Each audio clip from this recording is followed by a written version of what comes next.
Joy to the world, the Lord is come.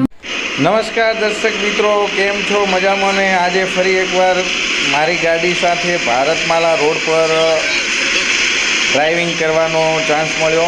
આજે અમે થરાદથી સીધા જ પાભર સુઈગામ જે હાઈવે આવે છે જોરાવરગઢ ત્યાં ઉતરવાના છીએ. અને ટોલ ટેક્સની વાત કરીએ તો મિત્રો અત્યારે આ રોડ એકદમ ચાલુ થઈ ગયો છે. 4 વ્હીલ અને હેવી ગાડીઓ અહીંયા ચાલી શકે છે. તો ટોલ ટેક્સની વાત કરીએ તો મિત્રો અમારો જે ટોલ ટેક્સ એમણે ફાસ્ટેગમાં ગાડીના ફાસ્ટેગથી જે ટોલ ટેક્સ લીધો એના 60 રૂપિયા ચાર્જ થયો છે. ટોલ ટેક્સ થોડો ઊંચો છે આ રોડનો, પણ જે દૂરની ગાડીઓ છે અને તમે જોયું આ ગાડી આવી રહી છે એ પ્રમાણે એ જ રીતના જે દિલ્હી સુધીના જે વ્હીકલ અહીંયા જાય છે એમને બહુ ટાઈમની બચત થાય છે મિત્રો. સામે ટાઈમ ટુ ટાઈમ જે ગાડીઓમાં ટ્રાન્સપોર્ટેશન દ્વારા માલની હેરાફેરી થાય છે એ ઝડપી થાય છે.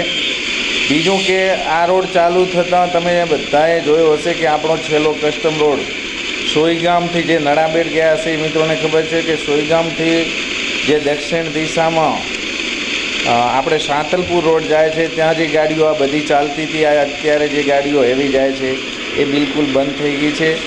તો એ રોડનામાં એકદમ શાંતિ થઈ ગઈ છે. માત્ર 4 વ્હીલ કે કોઈ દૂરના ટુરિસ્ટ આવતા હોય એ જ ત્યાં ચાલે છે. બાકી હેવી ગાડીઓ તો બિલકુલ આ રોડ પર ચાલે છે. ઘણા લોકો વાત કરતા હતા કે ટેક્સ લાગશે તો આ રોડ પર ગાડીઓ નહીં ચાલે, પણ ટેક્સ ભરીને સમયના બચાવ માટે અહીંયા ગાડીઓ ખૂબ ચાલી રહી છે. અત્યારે તો લગભગ 1:30 વાગ્યાનો ટાઈમ છે બપોરનો, એટલે ડ્રાઈવરો બધા હોટલોમાં રેસ્ટ કરતા હોય છતાં પણ અહીંયા તમે જોઈ શકો છો ગાડીઓની અવરજવર ચાલુ છે.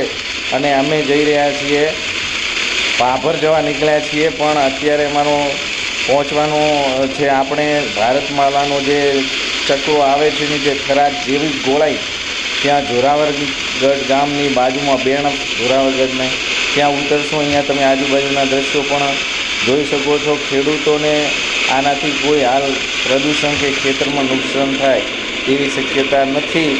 જેમની જમીન કપાણી છે એમને થોડું નુકસાન છે, વળતર આપ્યું છે. પણ આવા રોડ લગભગ મોટા મોટા સિટીઓમાં જ આપણે જોઈ શકીએ છીએ. આપણા નાના નાના શહેર થરાદ અને પાભર જેવા સિટીઓને આનો લાભ મળ્યો તો એ આપણા માટે એક ફાયદાની વાત છે. આપણે પણ અહીંયાથી સીધા મુસાફરી કરીને આગળ જઈ શકીએ છીએ. તો આજે થોડો આપણને ચાન્સ મળ્યો ફરી એકવાર ભારતમાલા રોડ પર ચાલવાનો અને દર્શક મિત્રોને મળવાનો આપણને ચાન્સ મળ્યો. એ બદલ તમામ દર્શક મિત્રોને આભાર. Thank you. આવજો.